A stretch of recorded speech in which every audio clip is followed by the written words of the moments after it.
राधे राधे मित्रों, देखिए आज के वीडियो में श्री हित हरिवंश जी गोस्वामी जी का जीवन परिचय जानने वाले हैं।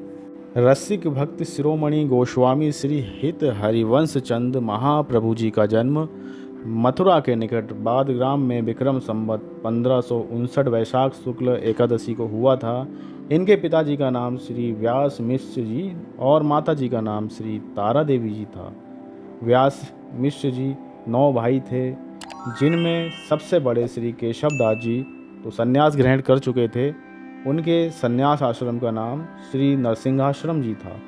शेष 8 भाइयों के केवल यही एक व्यास कुलदीपक थे, इसलिए ये सभी को प्राणों से बढ़कर प्रिय थे और इसी से इनका लालन पालन भी बड़े लाड़ चाव से हुआ था। ये बड़े ही सुंदर थे और शिशुकाल में ही राधा नाम के बड़े प्रेमी थे। राधा सुनते ही ये बड़े जोर से किलकारी मार के हंसने लगते थे। कहते हैं कि 6 महीने की अवस्था में ही इन्होंने पालने पर पौड़े हुए श्री राधा सुधा निधि स्तवन का गान किया था, जिसे आपके ताऊ स्वामी श्री नरसिंह आश्रम जी ने लिपिबद्ध कर लिया था। इनके बचपन की कुछ बड़ी ही विलक्षण बातें मिलती हैं, जिनसे इनकी महत्ता का कुछ अनुमान होता है। एक दिन ये अपने कुछ साथी बाल सखाओं के साथ बगीचे में खेल रहे थे। वहाँ इन्होंने 2 गौर श्याम बालकों को श्री राधा मोहन के रूप में सुसज्जित किया। फिर कुछ देर बाद दोनों के श्रृंगार बदलकर श्री राधा को श्री मोहन और श्री मोहन जी को श्री राधा जी के रूप में परिणित कर दिया और इस प्रकार वेशभूषा बदलने का खेल खेलने लगे। प्रातःकाल का समय था। इनके पिता श्री व्यास जी अपने सेव्य श्री राधाकांत जी का श्रृंगार करके मुग्ध होकर युगल छवि के दर्शन कर रहे थे। उसी समय आकस्मिक परिवर्तन देखकर वे चौंक पड़े। उन्होंने श्री विग्रहों में श्री राधा जी के रूप में श्री कृष्ण जी को और श्री कृष्ण जी के रूप में श्री राधा जी को देखा। सोचा वृद्धावस्था के कारण स्मृति नष्ट हो जाने से श्रृंगार धराने में भूल हो गई है। क्षमा याचना करके उन्होंने श्रृंगार को सुधारा, परंतु तुरंत ही अपने आप वह श्रृंगार भी बदलने लगा। तब घबराकर व्यास जी बाहर निकलते हैं। सहसा उनकी दृष्टि बाग की ओर गई। देखा हरिवंश जी अपने सखाओं के साथ खेल खेल में ही वही स्वरूप परिवर्तन कर रहा है। उन्होंने सोचा इसकी सच्ची भावना का ही ये फल है, निश्चय ही ये कोई असाधारण महापुरुष है। एक बार श्री व्यास जी ने अपने सेव्य श्री ठाकुर जी के सामने लड्डू का भोग रखा। इतने में ही देखते हैं कि इनके लड्डुओं के साथ फल दलों से भरे बहुत से दोने थाल में रखे हैं। इन्हें बड़ा आश्चर्य हुआ। उस दिन की बात याद आ गई। पूजन के बाद इन्होंने बाहर जाकर देखा तो पता लगा कि श्री हरिवंश जी ने बगीचे में 2 वृक्षों को नीले पीले पुष्पों की मालाओं से सजाकर युगल किशोर की भावना से उनके सामने फल दल का भोग रखा है। इस घटना का भी व्यास जी पर बड़ा प्रभाव पड़ा। एक बार श्री हरिवंश जी खेल ही खेल में बगीचे के पुराने सूखे कुएं में सहसा कूद पड़े।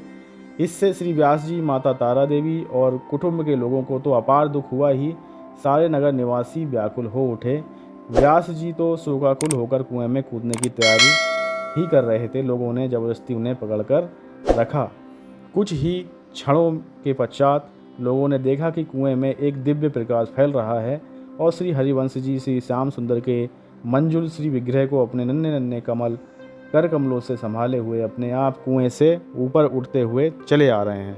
इस प्रकार आप ऊपर पहुंच गए और पहुंचने के साथ ही कुआं निर्मल जल से भर गया। माता पिता तथा अन्य सब लोग आनंद सागर में डुबकियां लगाने लगे। श्री हरिवंश जी ने जिन भगवान श्याम सुंदर के मनोहर श्री विग्रह को लेकर ऊपर आए थे, उस श्री विग्रह की शोभा अतुलनीय थी।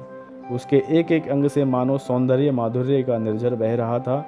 सब लोग उसका दर्शन करके निहाल हो गए। तदनंतर श्री ठाकुर जी को राजमहल में लाया गया और बड़े समारोह से उसकी प्रतिष्ठा की गई। श्री हरिवंश जी ने उनका परम रसमय नामकरण किया, श्री नवरंगी लाल जी। अब श्री हरिवंश जी निरंतर अपने श्री नवरंगी लाल जी की पूजा करने में निमग्न रहने लगे। इस समय उनकी अवस्था 5 वर्ष की थी। इसके कुछ ही दिनों बाद इनकी अतुलनीय प्रेममयी सेवा से श्री विमुग्ध होकर साक्षात राशेश्वरी नित्य निकुंजेश्वरी विश्वानुनंदिनी श्री राधिका जी ने इन्हें दर्शन दिए।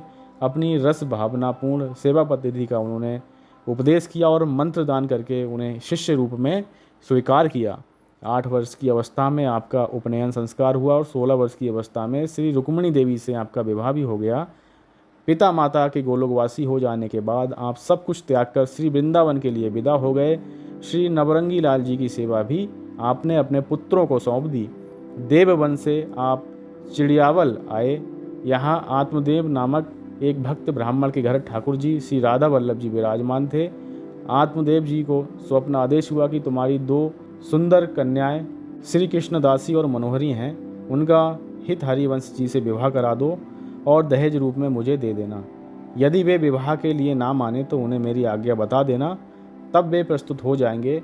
आत्मदेव जी ने ऐसा ही किया और उसी के अनुसार श्री राधा वल्लभ जी महाराज को हरिवंश जी वृंदावन ले आए। वृंदावन में मदन टेर नामक स्थान में श्री राधा वल्लभ जी ने प्रथम निवास किया। इसके पश्चात इन्होंने भ्रमण करके श्री वृंदावन के दर्शन किए और प्राचीन एवं गुप्त सेवा कुंज, रासमंडल, बंसीवट तथा मानसरोवर नामक 4 पुण्य स्थलों को प्रकट किया। तदनंतर आप सेवा कुंज के समीप ही कुटियों में रहने लगे तथा श्री राधा वल्लभ जी का प्रथम प्रतिष्ठा उत्सव इसी स्थान पर हुआ। श्री राधा वल्लभ जी की आज्ञा से श्री हित हरिवंश जी ने श्री श्यामा श्याम युगल सरकार की निकुंज लीला का क्रिया और काव्य द्वारा प्रचार प्रसार किया। श्री भगवान की सेवा में किस प्रकार अपने को लगाए रखना चाहिए और कैसे अपने हाथों सारी सेवा करनी चाहिए, इसकी शिक्षा श्री हित हरिवंश प्रभु के जीवन की एक घटना से बहुत सुंदर मिलती है। श्री हित हरिवंश जी एक दिन मानसरोवर पर अपने कोमल कर कमलों से सूखी लकड़ियां तोड़ रहे थे। इसी समय आपके प्रिय शिष्य दीवान श्री नाहरमल जी दर्शनार्थ वहां आ पहुंचे। नाहरमल ने प्रभु को लकड़ियां तोड़ते देख दुखी होकर कहा कि प्रभु, आप स्वयं लकड़ी तोड़ने का इतना बड़ा कष्ट क्यों उठा रहे हैं? ये काम तो किसी और से भी कराया जा सकता है। यदि ऐसा ही है तो फिर हम सेवकों का तो जीवन ही व्यर्थ है।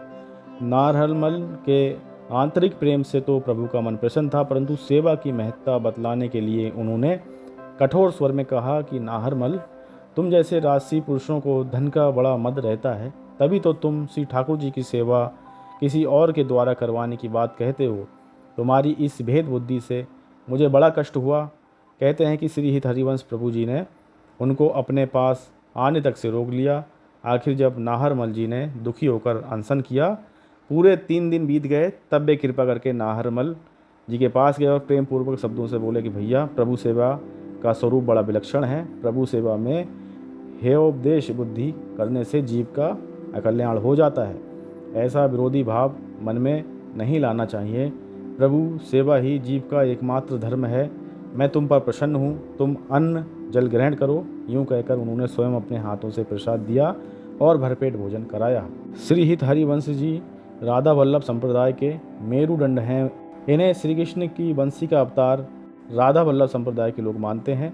48 वर्षों तक इस धराधाम को पावन करने के पश्चात संवत 1609 की शारदीय पूर्णिमा के दिन आपने निकुंज लीला में प्रवेश किया। तो देखिए मित्रों, श्री हित हरिवंश जी महाप्रभु का हमने जीवन परिचय सुना। इन्होंने 2 मंदिरों की स्थापना की थी, जैसा कि वर्णन मिलता है। श्री नवरंगी लाल जी ठाकुर जी की सेवा की थी जब इन्होंने पहला विवाह किया था श्री रुक्मिणी देवी जी से। इसके बाद दूसरा वर्णन मिलता है कि इनको आदेश हुआ था ठाकुर जी का, और इन्होंने एक ब्राह्मण थे आत्मदेव जी, उनकी 2 पुत्रियों के साथ विवाह किया था और श्री राधा वल्लभ जी दहेज स्वरूप इन्हें उन ब्राह्मण ने प्रदान किए थे। तो इस प्रकार से 2 ठाकुर जी का यहाँ पे वर्णन मिलता है। तो मित्रों, अनेक भक्त हैं भगवान के। प्रभु की लीला अपरंपार है, अलग अलग प्रकार से लीलाएं होती रहती हैं। भक्त आते हैं, प्रकट होते हैं, संदेश देते हैं, भक्ति करो। उसी कड़ी में हमने आज एक दिव्य संत हुए थे, उनकी लीला आप तक पहुंचाई। बोलिए जय जय श्री राधे।